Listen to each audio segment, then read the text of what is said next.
Sir வணக்கம் sir. வணக்கம் நிதிஷ். வணக்கம் மாலதி. 2 நாள் லீவு, ஊருக்கு போய் உல்லாசமாக இருந்து விட்டு வந்ததன் காரணமாக 2 நிகழ்ச்சிகள். அதனால தான் இன்றைக்கி ஒரு நிகழ்ச்சி காலையில் ஒளிபரப்பாகிறது.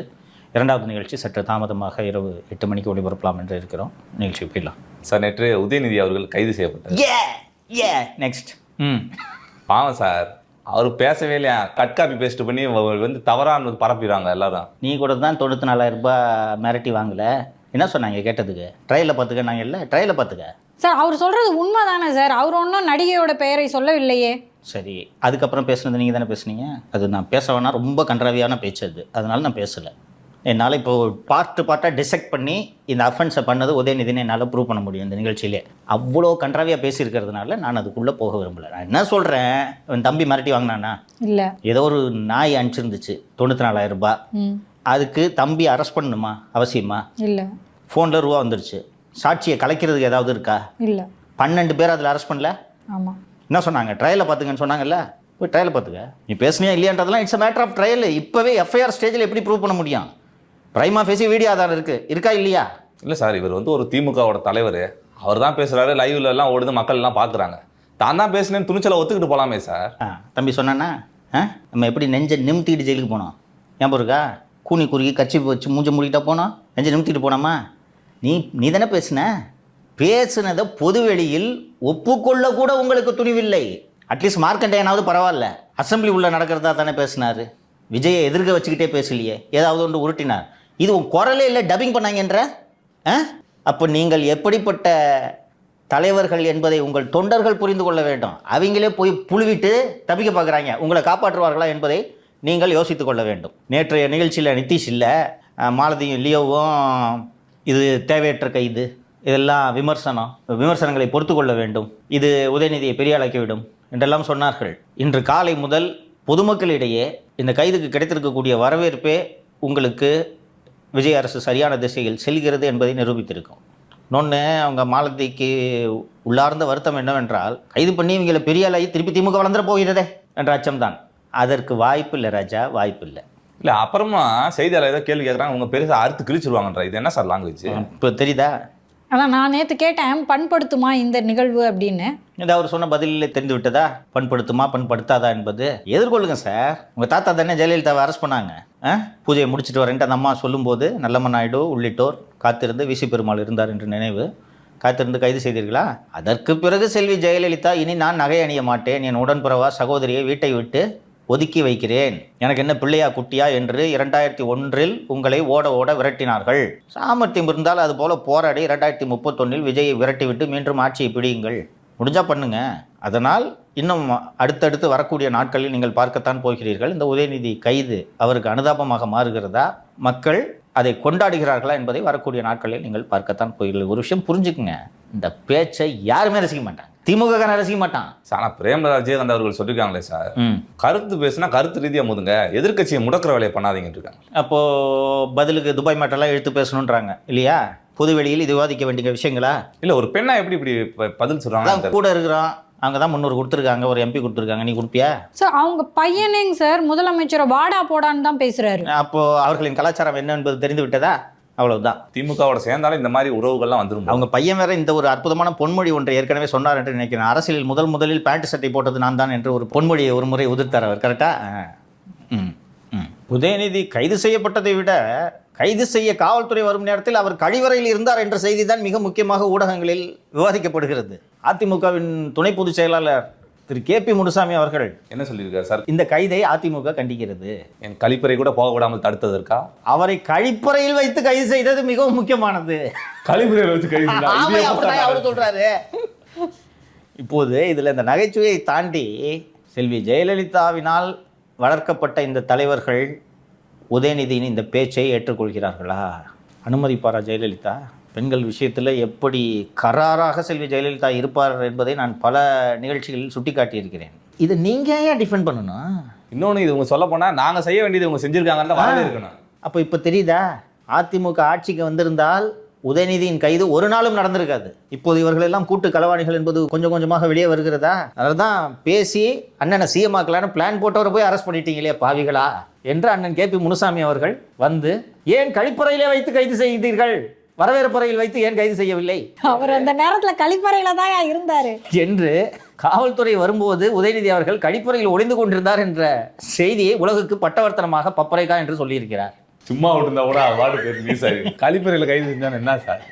இவர்களின் உண்மையான முகம் எல்லாம் மக்களுக்கு தெரியட்டும், அதான் நல்லது சார். பொதுவாக நம்மெல்லாம் வந்து அரெஸ்ட் பண்ணோடனே போனங்கடா அப்படின்னு சொல்லிட்டு போனதை அப்படி தேடுவாங்க. அதே மாதிரி உதயநிதி அவர்கள்ட்ட போனை பிடுங்கினா எதுவும் மாட்ட எதுவும் வாய்ப்பு இருக்கா சார்? பல முக்கியமான உண்மைகள் கிடைக்கும். இரவு 3 மணி வரை என்ன செய்து கொண்டிருந்தார் என்ற விவரங்கள் கிடைக்கும்.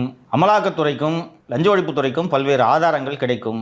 ஸோ இந்த ஃபோனை பறிமுதல் செய்து உடனடியாக தடயவியல் பரிசோதனைக்கு அனுப்பினால் பல தகவல்கள் கிடைக்கும். திமுகவை முடிப்பதற்கு அந்த தொலைபேசி ஒன்றே போதும் என்பதை ஆலோசனையாக இந்த அரசுக்கு இந்த நேரத்தில் இலவசமாக சொல்லிக் கொள்கிறேன். பட் இது வந்து பாத்தீங்கன்னா ஒரு பொது மேடையில பேசினது, அந்த மேடையில என்ன பேசினாங்கன்னு எல்லாமே வீடியோ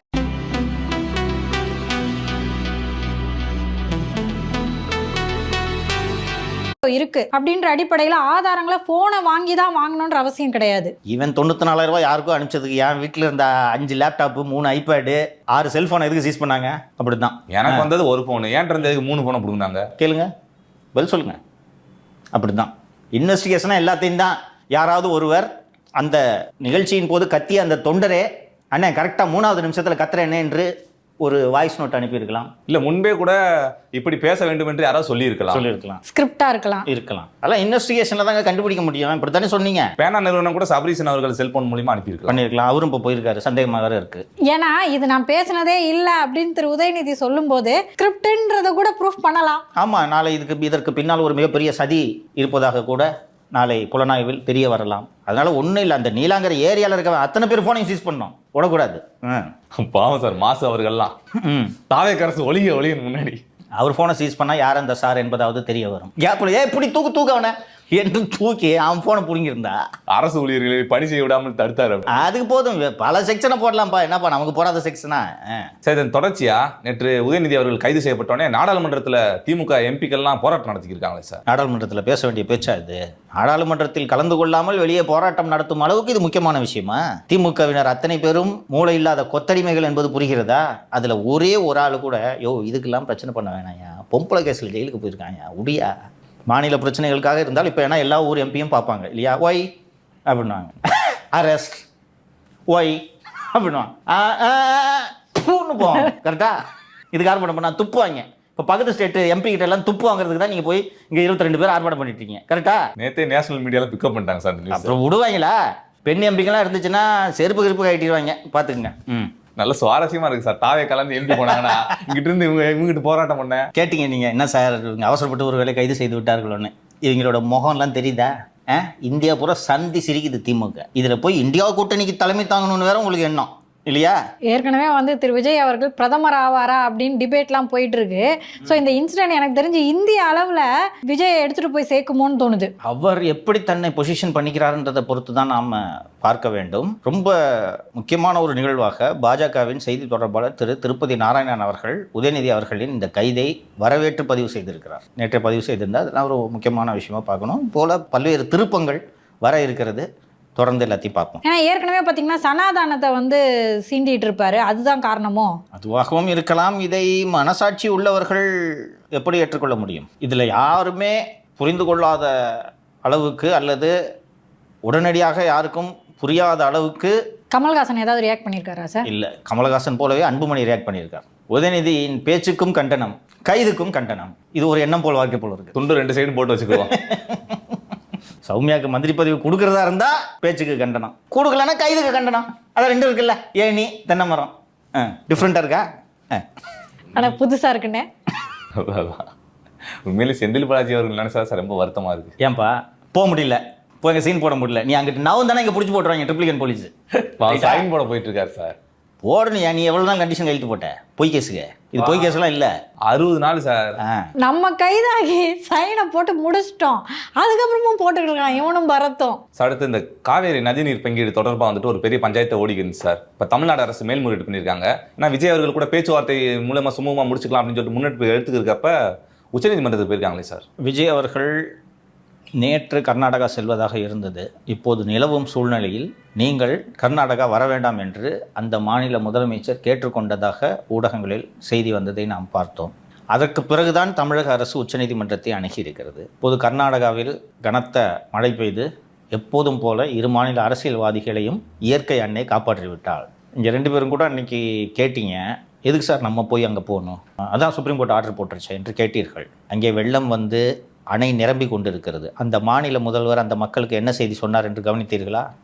அணை நிரம்பினால் நாம் செத்து விடுவோம், கொஞ்சமாவது திறக்க அனுமதியுங்கள், வேறு வழியில்லை, திறந்து விட்டு தான் ஆக வேண்டும் என்று அந்த மாநில முதல்வர் கெஞ்சுகிறார் என்றால் அந்த மாநில மக்கள் இதை எவ்வளவு உணர்வுபூர்வமான விஷயமாக அணுகுகிறார்கள் என்று நாம் பார்க்க வேண்டும்.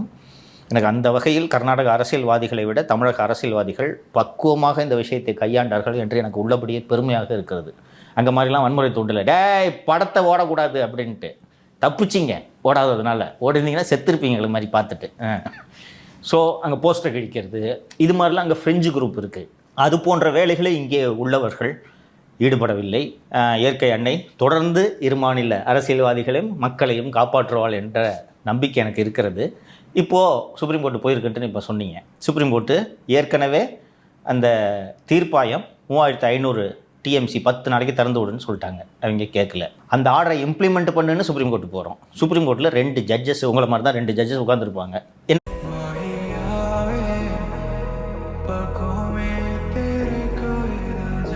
பண்ண முடியும்? நீங்கள் 2 பேரும் அந்த ஜட்ஜஸ் சொல்லுங்கள். ஏற்கனவே ஆர்டர் போட்டு கேட்கல, மறுபடியும் ஆர்டர் போட்டால் கேட்கவா போகிறாங்க? அதுதான் சொல்கிறேன். அப்போ பேச்சுவார்த்தை ஒன்று தானே வழி. இப்போது ஒரு ஸ்டேட்ஸ்மேனாக விஜய் உயர்ந்து நிற்கிறார் என்று நான் பார்க்கிறேன். இதை அவங்க அஃபிஷியலாகவே தெளிவுபடுத்தியிருக்கணும்.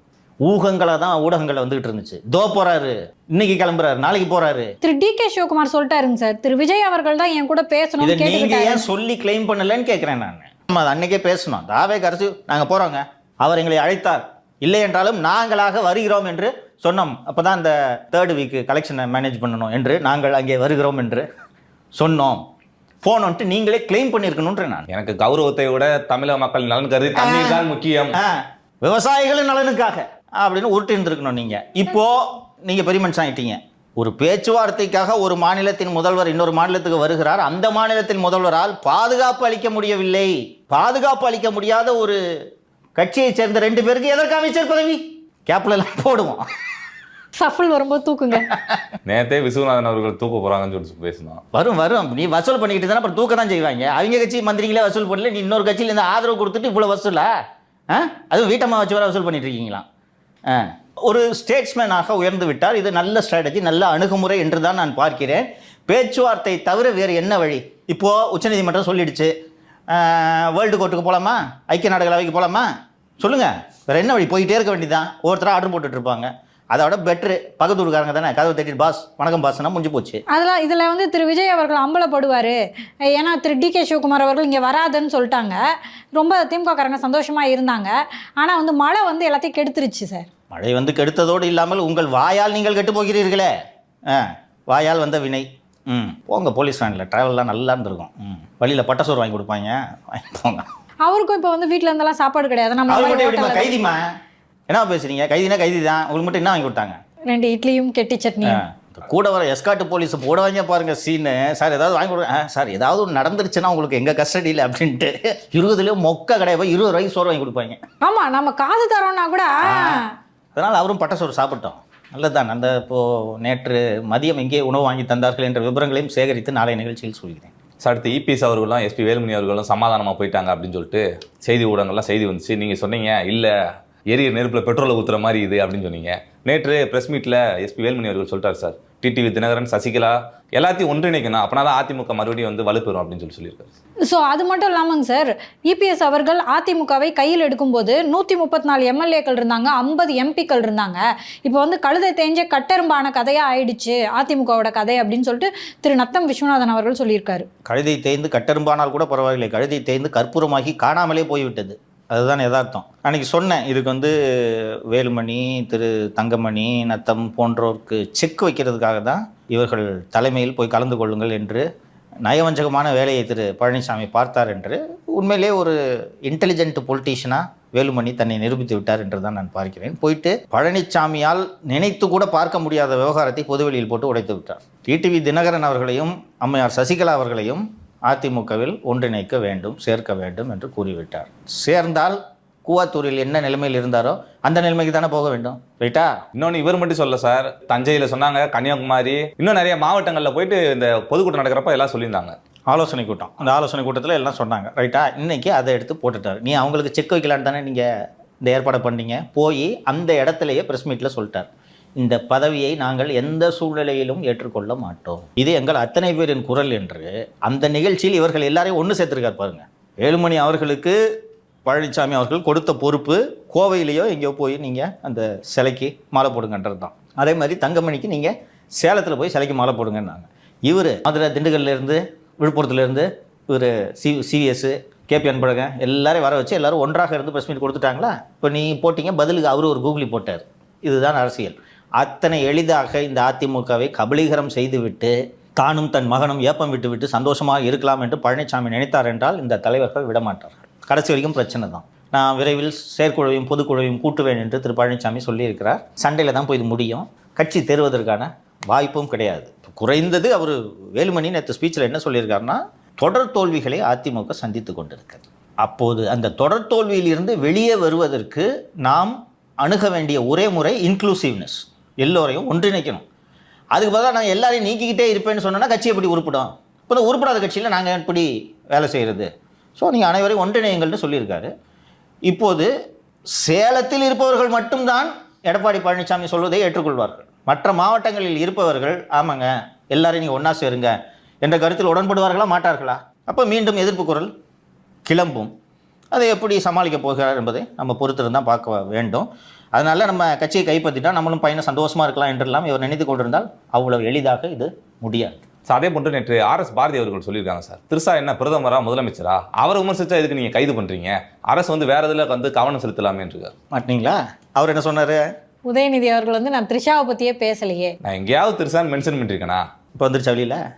உங்கள் புத்தி எல்லாமே ஒரே புத்தி. ஆனால் இதில் வந்து திருமதி கனிமொழி ரொம்ப கண்ணியமாக ரியாக்ட் பண்ணியிருக்காங்க. எதிர்க்கட்சி தலைவர் உதயநிதி ஸ்டாலினை தனிப்பட்ட முறையில் பழிவாங்க வேண்டும் என்றால் அரசு வழக்கு தொடக்கட்டும், நீதிமன்றம் தீர்ப்பளிக்கட்டும். ஆனால் எதிர்க்கட்சியாக இருக்கும் திமுகவை எதிர்கொள்ள துணிச்சலின்றி இப்படியான அடக்குமுறைகளில் தாவேக அரசு ஈடுபடுவது சட்டத்திற்கு புறம்பானது.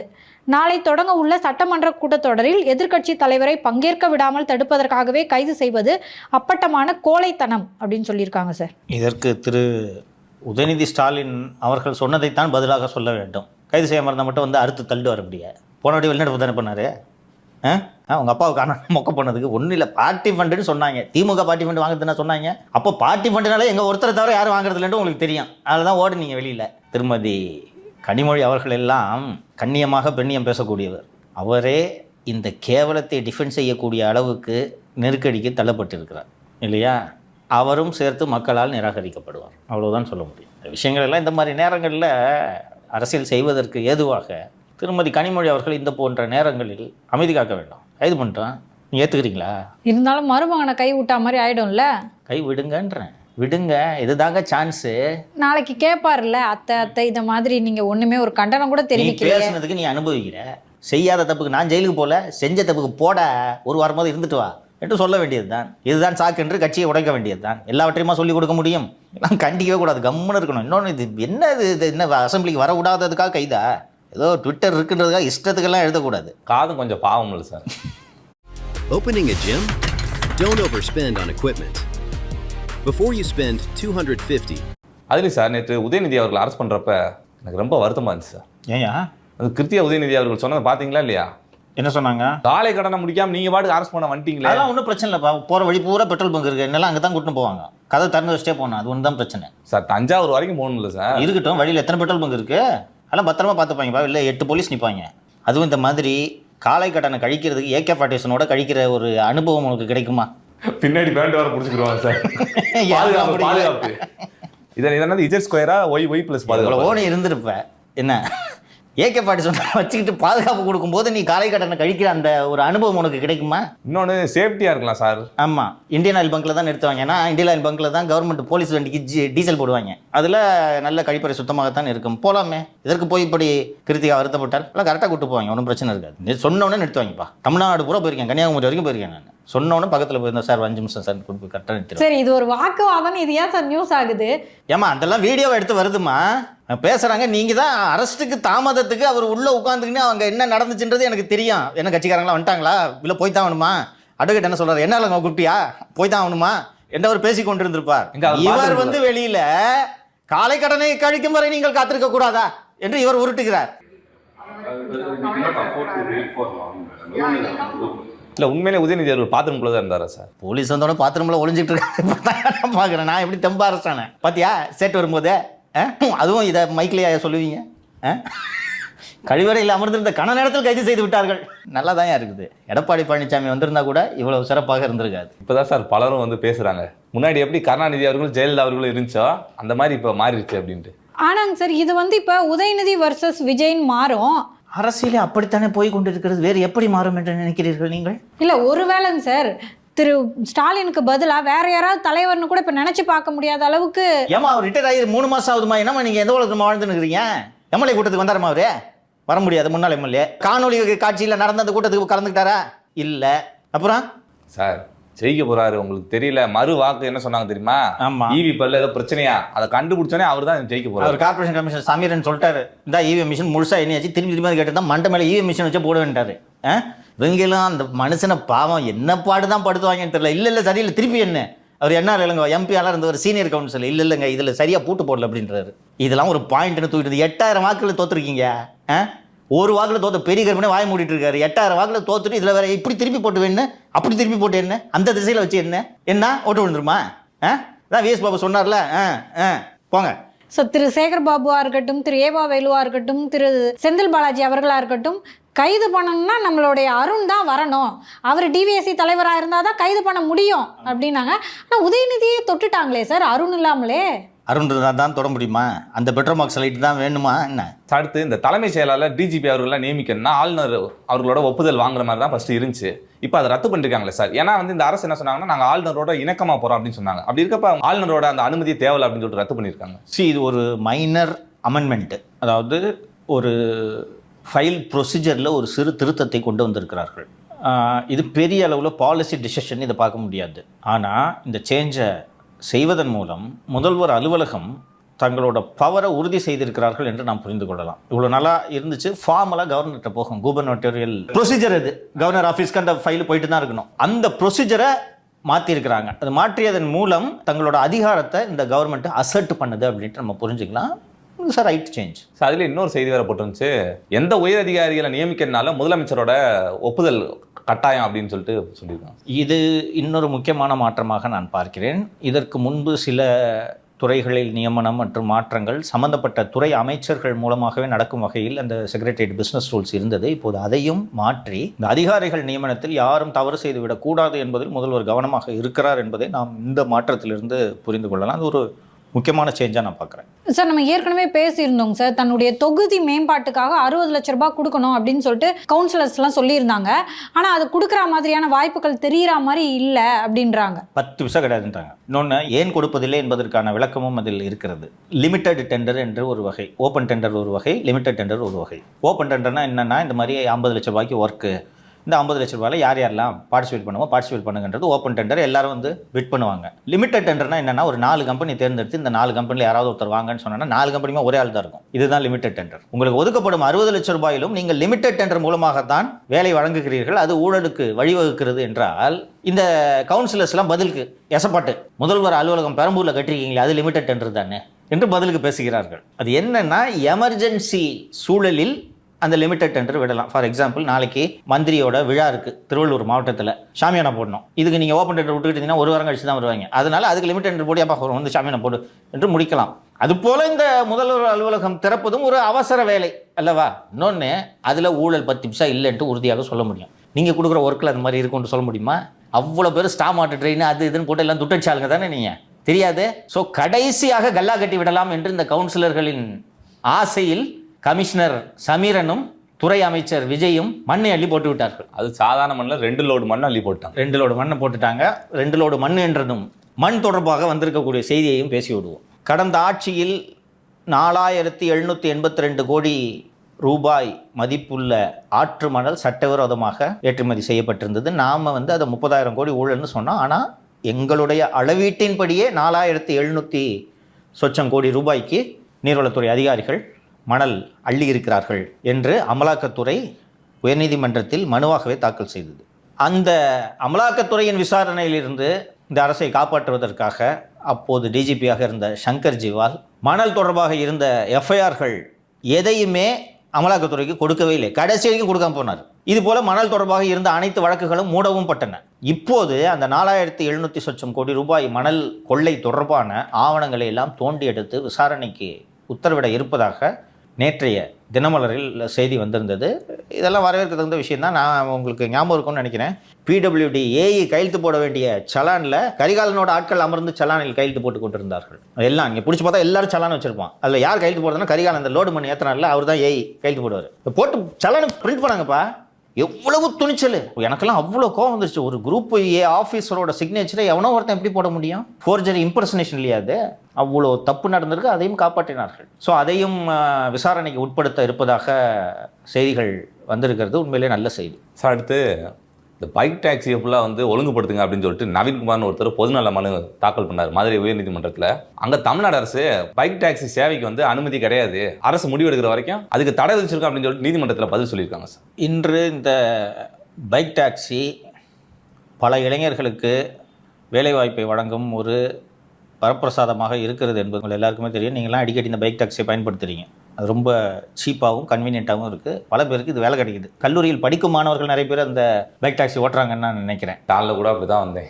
ஆட்டோக்காரங்கிட்ட கேட்டால் 250 ரூபான்றாங்க. நான் அழகாக 75 ரூபா கொடுத்து போயிட்டாங்க. ஸோ அரசு இதை விரைவாக ஒழுங்குபடுத்தி இந்த இளைஞர்கள் இந்த வேலையில் தொடர்வதற்கு வழிவகை செய்ய வேண்டும். இது நீங்கள் யாருமே பெரிய அளவு முதலீடும் கிடையாது இல்லையா? ஒரு 2 வீலர் இருந்துச்சுன்னா போதும், வண்டியை நல்ல கண்டிஷனில் வச்சுருந்தீங்கன்னா போதும், வேறு எதுவும் இல்லை. படிக்கிற பசங்க நிறைய பேர் இதில் பார்ட் டைமாக இந்த வேலையை பார்க்கிறார்கள். ஸோ இது ஒரு எளிய வேலை வாய்ப்பாக இது இளைஞர்களுக்கு இருக்கிறது. பெண்களுக்கென்று பிரத்யேகமாக ஓடக்கூடிய பைக்கு வகையும் அதில் இருக்குது. பெண்கள் வந்து எனக்கு விமன் ரைடர்ஸ் வேணும்னா அதையும் தேர்ந்தெடுக்க இங்கே வசதி இருக்கிறது. ஸோ பலருக்கு இது வேலைவாய்ப்பை வழங்கக்கூடிய ஒரு சேவையாக இருந்து வருகிறது. இதுக்கு இந்த ஆட்டோ ஓட்டுநர்கள், கேப் ஓட்டுநர்கள்லாம் எதிர்ப்பு தெரிவிப்பார்கள் தான். எல்லாம் ஈஸியாக கம்மி விலையில் போயிடுறாங்க அப்படின்ட்டு. யாராவது ஒரு சிலர் பாதிக்கத்தான் செய்வார்கள். அதுக்கு நம்ம ஒன்றும் பண்ண முடியாது. ஸோ அரசாங்கம் விரைவாக இதுக்கு ஒரு முடிவை அறிவிக்கும். ஏன்னா ரொம்ப ரீசெண்டாலாம் பார்த்தோம், லயோலா காலேஜில் வந்து இந்த வேலைக்காக வந்தவர்கள், அந்த இன்டர்வியூக்கு வந்தவங்களும் எவ்வளோ கூட்டமாக இருந்தாங்க. ஸோ அப்படி இருக்கும்போது அவங்களுக்கு இது ஒரு டெம்பரவரியான ரிலீஃபாக இருக்கும்னு நினைக்கிறேன். இதில் பைக் டாக்ஸி ஓட்ட போனால் ஆட்டோக்காரங்க பிடிச்சி அடிக்கிறது, அதுக்கு தான் முறைப்படுத்தணும்னு சொல்கிறாங்க. சார் இறுதியா அண்ணன் வந்து ஸ்பீச் கொடுத்துருக்காரு, மாஸ் ஸ்பீச் கொடுத்துருக்காரு சார். அது நம்ம இதில் பேசலைன்னா நம்ம ரசிகர்களே, கீழே இருக்க நம்ம நேயர்களே வந்து கொந்தளிக்கிறாங்க. என்ன அண்ணன் இவ்வளோ கண்டென்ட் கொடுத்துருக்காரு, அதை கூட பேசலையா அப்படின்னு சொல்லிட்டு. அதை அவர் என்ன சொல்கிறாருன்னு சொல்லிடலாம் சார். இடைத்தேர்தலுக்காக நான் கொலை வெறியில் காத்துட்டு இருக்கேன்னு இருக்காரு சார். வசூல் பண்ணதுக்கா? சொல்லுப்பா. இல்லை என்ன காரணம் இல்லை, கொலை வெறி எதுக்கு வரும்? அது சாதாரண வெறியில் கொலை வெறியில் காத்துட்டு இருக்காரு அண்ணன். சார் இடைத்தேர்தலில் ஒரு வேட்பாளராக நின்று சட்டசபைக்குள்ளே போகிறதுக்கு தேர்தலில் வந்தாலே வசூல் போடுறதானமா உங்களோட வெறி? தேர்தலை ஜெயிக்கிறதுக்காக என்னைக்காவது நீங்கள் வேலை செஞ்சுருக்கீங்களா? இவ்வளோ நாள் இல்லாமல் இப்போ மட்டும் என்ன வெறி? எப்படியாவது அனைத்து கட்சிகளிலும் பொது வேட்பாளராகி வெற்றி பெறலாம் என்ற நப்பாசை தானே இதுக்கு காரணம். தனியா ஏற்கனவே இருக்கிற 4 இப்போ 2 இருக்கிற நேரம் கொலை வெறியில் காத்துட்டு இருக்கேன் அப்படின்னு சொல்றப்ப எனக்கு குறுக்க போயிடாதீங்க சார், கதை சொல்லி கொண்டுருவாரு. அந்த மாதிரி அதான் நடக்கும். இந்த நேரத்துலன்னு பார்த்து இடைத்தேர்தலுக்கான தடை இன்னும் நீடிக்குது சார். அண்ணா ஆசைப்படுறது எதுவும் கடைசி வரைக்கும் அவருக்கு நிறைவேறாது போல இருக்குது. அது மட்டும் இல்லாமல் இதற்கெல்லாம் பதில் சொல்லியிருக்கிறார், கவனித்தீர்களா? ஏன் திரள் நிதி வாங்கிட்டு நான் கார் வாங்கக்கூடாதா? மக்கள்கிட்ட தானே ஓட்டு கேட்குறோம். மக்கள்கிட்ட தானே ஓட்டு கேட்குறோம். இப்போ மக்கள்கிட்ட தானே கேட்க முடியும். மிச்சவங்களாம் வாக்கு கேட்குறாங்க, நாங்கள் கொஞ்சம் வலிமையும் கேட்குறோம். இப்போ அடுத்தது வந்து என்ன ஒரு இதன் மூலமாக இண்டிகேட் செய்கிறார் என்றால், வாங்கி அந்த காருக்கு பெட்ரோல் போடுவதற்கும் திரள் நிதி தாருங்கள் வரவுகளே. சார் ஒரு டீ கூட குடிச்சது இல்லை அந்த திரள் நிதியிலன்றார் சார். உருட்டுலாம் தெரியும்பா, கட்சியிலேருந்து வெளியே வந்தவங்க தான் 1000 பேட்டி கொடுத்துருக்காங்க. நம்ம சேனலுக்கு வந்து ஜெகதீஷ் பாண்டியன் பேசல, உங்களோட கதை தெரியாது. நீங்களும் அந்த வீடியோ போடுற தம்பிக்கும் இதுதான் வேலை, வசூல் பண்ணி திங்கிறத தவிர உங்களுக்கு வேறு என்ன வேலை? இதுக்காக தான் அந்த கட்சியை நடத்துறீங்க.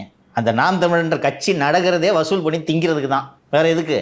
இது வந்து ஒரு 4-5 வருஷம் கழிச்சு லேட்டாக புரியறவன் ஒவ்வொருத்தனா வெறி கொண்டு வெளியேறான் கட்சியை விட்டு. எப்போ பாரு வசூல் பண்ணிகிட்டு இருக்கிறது, வசூல் பண்ணி நல்ல சொகுசாக ராஜபோக வாழ்க்கையை வாழ்வது. போய் ஒரு கோயிலுக்கு நன்கொடை கொடுக்கறது கூட நீ உங்காசை செலவு பண்ணுறியா? பழனி முருகன் கோயிலுக்கு வேலை யார் வாங்கி கொடுத்தது தெரியுமா? ஒட்டை எடுத்து நிறுவனம். அதான் இந்த முட்டா சார் வீடியோ. வேற என்ன உங்கள் வரலாறு தெரியாது? இப்படியே இயற்கை எண்ணெய் அப்படின்னு பேசுகிறீங்களே, மணல் கொள்ளைக்காரங்களை பற்றி ஒரு வார்த்தை பேசியிருக்காரு சீமானு? நீங்கள் ஓஞ்சிட்டார். ஒரு காலத்தில் எவ்வளோ பெரிய கனிமாவள கொள்ளையர் தெரியுமா Vaikundarajan? The 3 money apps you need if you live abroad. First, Remitly, because they're fast and there are no hidden. ஒரு வார்த்தை பேசியிருப்பாரா சீமானு அதை பற்றிலாம்? இன்னொன்று வேற மனசு உடஞ்சு பேசியிருக்காரு சார். என்ன? திராவிடத்துக்கு எதிராக அரசியல் பண்ணி எல்லாம் பண்ணான்.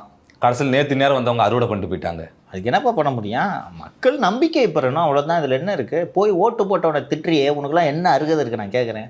பைத்தியக்கார பயலுவான்ட்டு ஜனங்களை திட்டுறாரியா? அந்த மக்கள் தான் முதலாளிகள். அந்த மக்களின் நம்பிக்கையை பெறுவதற்காக நீங்கள் வேலை செய்யுங்கள். நீங்கள் சொன்ன ஆமைக்கறி கதைகளை மக்கள் நம்பாமல் தான் 8%லிருந்து 4%ஆக உங்களை குறைத்திருக்கிறார்கள். மக்களின் நம்பிக்கையை பெறும் வேலையை செய்யுங்கள். உங்கள் இஷ்டத்துக்கு நீங்கள் தினைக்கும் ஒரு பேச்சு பேசிகிட்டு இருப்பீங்க, மக்கள் பார்த்துக்கிட்டு தானே இருக்காங்க. என் தம்பி விஜய் அவனை துணை முதல்வர் ஆக்குவேன்றது, லாரியில் அடிப்பட்டு செத்து போயிடாதுன்றது, ஒரு நடிகனுக்கும் தலைவனுக்கும் வித்தியாசம் இல்லைன்னா நீ சினிமாலேருந்து வரல? நான் கேட்குறேன். 15 வருஷமாக இலங்கையில் சிங்கள இராணுவத்திற்கு எதிராக போரிட்டு உடம்பில் பல குண்டுகள் எல்லாம் பாய்ந்து ரிட்டையர் ஆன போராளியா நீங்கள்? அவர் அரசியலுக்கு வரேன்னு சினிமா விட்டார். நீங்கள் அரசியலுக்கு வந்து இன்னும் படம் நடிச்சுக்கிறீங்க சார். மேடல் பாட்டு பாடுறது, பிளேபேக் சிங்கர்னு வேற நினைப்பு. கதை தீர்ந்து போச்சு. எப்போ போல கதை தீர்ந்தோ டக்குன்னு ஒரு பாட்டை எடுத்து விட்டுறது. மக்கள் தரவாக ரிஜெக்ட் பண்ணிட்டாங்க. நீங்கள் எல்லாரும் எப்படி டிசைனாக புழுகுறீங்க, எல்லாத்தையும் மக்கள் பார்த்துக்கிட்டு தான் இருக்காங்க. யாரோ ஒருத்தன் அவன் பைத்தியக்காரனாகவே இருக்கட்டுமே, மெஜாரிட்டி சமூகம் எல்லாம் சேர்ந்து ஒருவனை தேர்ந்தெடுக்கும் போது உங்களுக்கு வேறு என்ன வழி? ஜனநாயகத்தில் இங்கே வாழ்ந்து தானே ஆகணும். எதுக்கு இப்போ ஜனங்களை திட்டுறீங்க? பைத்தியக்காரனுங்கன்னு இன்னும் ஓட்டு சதவீதம் குறைய தான் செய்யும். அப்போ 1.25 கோடி மக்கள் பைத்தியக்காரங்க, நீங்க புத்திசாலியா? அந்த மக்களின் நம்பிக்கையை பெற வேண்டும்ன்ற அக்கறை இப்போ கூட இல்லை பாருங்களேன் அவருக்கு. பைத்தியக்காரங்களான்னு ஜனங்களை பார்த்து ஓட்டு போடுவானாயா? நீங்க இடைத்தேர்தலில் பொது வேட்பாளர்கள் நின்னாலும் தோக்குறீங்க, பார்க்கலாமா? தோல்வி உறுதி. அதான் புதுசாக சொல்றீங்க, எல்லாரும் தெரிஞ்சது தானே சார். இல்லப்பா, நீ பார்த்துருக்கலப்பா, இந்த எலெக்ஷன் சமயத்தில் போய் இந்த வேட்பாளர்கள்லாம் தோசை சுடுவாங்க, கிழவி காலில் விழுவாங்க, துணி துவைச்சு கொடுக்கறது, துணி துவைச்சு கொடுப்பாங்க, பரோட்டா போடுவாங்க, தலித்துகள் குடியிருப்புல போய் உள்ளே போய் அந்த கிழவிகள்லாம் கட்டி பிடிச்சிட்டு போஸ்ட் கொடுப்பாங்க. இதெல்லாம் எதுக்கு? உன்னோட ஒவ்வொரு வாக்கும் எனக்கு முக்கியம்யா. பாரியா இப்படிலாம் வித்த காட்டுறேன் பாரியா, பரோட்டாலாம் போட்டு. அப்படி தான் நீங்கள் வாக்காளர்களை பார்க்கணும். அப்படி பார்க்குறவன் மட்டும்தான் ஜெயிப்பான். அப்படி தான் பார்க்கணும். அதான் ஜனநாயகம். 4.25 வருஷம் தனாவட்டா சுற்றுவாங்க. என்ன ஆகணும் அவனுக்கு அப்படின்னு. அந்த எலெக்ஷன் வந்துருச்சு, கூப்பிடு எல்லாரையும் கூப்பிடு வாங்க. நீ இப்போ திமிரா பைத்தியக்கார பயல் விளாட்டு ஓட்டு போட ஜனங்களை திட்டுனா, இன்னும் சொல்ல போனா உன் பின்னாடி சுற்றுறவன் தான் பைத்தியக்காரன். இவ்வளோ கதையை நீ சொல்கிறத நம்பியும் உன் பின்னாடி இருக்கானா அவனை விட மூளை இல்லாதவன் வேறு எங்கேயாவது பார்க்க முடியுமா? அதனால் இவரெல்லாம் நகைச்சுவைக்காக பயன்படுத்திட்டு போக வேண்டியதான். இவரெல்லாம் சீரியஸாக இவர் பேசுவதை எடுத்து விவாதிக்க வேண்டிய அவசியம் கூட இனி நமக்கு இருக்காது என்று நான் நினைக்கிறேன். எல்லாம் ஒரு ஹியூமர் கண்டென்ட்டாக எடுத்துக்கொண்டு செல்ல வேண்டியது. இல்லை சார், இன்னொரு முக்கியமான கொஸ்டின் கேட்டிருக்காரு. ஜாதி ஒழிப்புன்னு தான் பேசுறீங்க தாவேக அரசு. ஆனால் விஜய் அவர்கள் ஏன் பெரம்பூரில் நின்னாரு, திருச்சி கிழக்கில் நின்னாரு, வேற தொகுதியே இல்லையா அப்படின்னு கேட்குறாரு. இவர் மட்டும் ஜாதி பார்க்காம தான் வேட்பாளர் போடுவார். அவர் எங்கே நின்னா என்ன, அவர் ஜெயிச்சிட்டு பேசியா? எப்போ பாரு 16 வருஷமா பயிற்சி எடுத்துக்கினே இருக்கிறது, நோட்டை சொல்லினே இருக்குது அடுத்தவங்களை. 108 இடத்துல ஜெயிச்சிருக்காங்க. ஜாதி பார்த்தா மக்கள் ஓட்டு போட்டிருக்காங்க. பல முறை பேசியிருக்கான். சாதிகளை, மதங்களை, வர்க்கங்களை, இதர வேறுபாடுகளையும் உடைத்த தேர்தல் 2026 தமிழக சட்டப்பேரவை தேர்தல். பல மக்களுக்கு யார் வேட்பாளர்னே தெரியாமல் தாங்க போட்டேன். இன்னைக்கு ஜெயித்திருக்கக்கூடிய பல தாவேகா வேட்பாளர்கள் அதிமுக, திமுக 2 கட்சிகளிடமும் பல கோடிகளை வாங்கிவிட்டு பிரச்சாரத்திற்கே வெளியே வராத வேட்பாளர்கள் தான் இப்போது இருக்கிறார்கள். கரெக்டா? பலர், நான் சொல்கிறது இந்த டாப் மந்திரியாக இருக்கவங்களை விட்டுருங்க, பலர் ஏடிஎம்கே டிஎம்கே 2கிட்டையும் 2 கோடி வாங்கிட்டாங்க. வாங்கிக்கிட்டு வெளியிலேயே வரல. அப்படித்தான் வெற்றி பெற்றிருக்கிறார்கள். அரசியலுக்கு வந்ததுக்கு அப்புறம் மட்டும் எப்படி ஜோசப் விஜய் அப்படின்னு வருது அப்படின்னு கேட்குறாரு. இதற்கு முன்பு இந்த சர்ச்சை வந்தபோது இவர் தானே அதற்கு ஆதரவாக குரல் கொடுத்தார். என் தம்பி அப்படிலாம் பேசக்கூடாது, என் தம்பி ஸ்டார்ன்ட்டு இவர் சொன்னாரா இல்லையா? எச் ராஜா தான் முதலில் இந்த பிரச்சனையை விஜய் அவர்களுடைய வாக்காளர் அடையாள அட்டையை வெளியிட்டு மத ரீதியாக விஜய் டார்கெட் செய்கிற வேலையை அந்த மெர்சல் படம் சமயத்தில் என்று நினைக்கிறேன் ஆரம்பிச்சு வச்சார். அப்போ டிஃபெண்ட் பண்ணார்ல, இப்போ ஏன் இது உறுத்துது? இன்னொன்று நீங்கள் எந்த மதம்? இல்லை, இவர் மட்டும் இந்த சைமன்ற பேர் தானே சார். அதான் நீ எந்த மதம்னு கேட்குறேன். திமுக ஆட்சியில் இவர் கைது செய்யப்பட்ட போது நானும் வழக்கறிஞர் பொழிந்துதான் சீமான் வேலூர் சிறையில் கொடுமைப்படுத்தப்படுகிறார் என்று உயர்நீதிமன்றத்தில் மனு தாக்கல் செய்தோம். அப்போது அடிஷ்னல் பிபிஆர் இருந்தார் ஜின்னா. அப்போது அதில் செபஸ்டியன் தான் போட்டோம் நாங்கள் பேர். அப்போது இவர் எப்படி ஒரு இரட்டை நாக்கு படைத்தவர் என்பது தெரிகிறதா? நீங்கள் எந்த மதத்தை சேர்ந்தவர்? இன்னொன்று, இதை பேசுவதற்கான தேவை எங்கிருந்து வந்தது யோசிச்சு பாருங்க. விஜயை மத ரீதியாக அட்டாக் பண்ணுறது பிஜேபிக்காரனே சும்மா இருக்காங்க. மதத்தையே வச்சு வியாபாரம் பார்த்துக்கிட்டு இருக்கிற பிஜேபிக்காரன் சும்மா இருக்கான். உங்களுக்கு ஏன் புத்தி இப்படி போகுது? அதுலேயும் இந்த ஹச்ராஜா அவர்கள் முன்னாடியாவது பேசிக்கிட்டார் இந்த மாதிரி. இப்போ மக்கள்கிட்ட எது பேசினாலும் எடுபட மாட்டேன்னு அவரே அமைதியாயிட்டார். இதெல்லாம் இந்த மதம் சாதியெல்லாம் கடந்து மக்களை இணைக்க வேண்டிய நீங்களே ஒரு முதலமைச்சரை மத ரீதியாக விமர்சனம் செய்வது என்பது அண்ணன் திரு சீமான் அவர்களின் சிறுமையைத்தான் காட்டுகிறது, வேறு ஒன்றும் சொல்வதற்கு இல்லை. அண்ணன் அம்பாசமுத்திரத்தில் நிற்கிறாரா வேற தொகுதியில் நிற்கிறான்னு பார்த்துருவோம் சார். எங்கே நின்னாலும் சோழி முடிச்சு விட்ருவாங்க மக்கள். விட்டுருங்க. சரி சார், அரசியல் பல நிகழ்வுகளை பேசலாம். தொடர்ந்து நாளையும் பேசுவோம் சார். நன்றி சார்.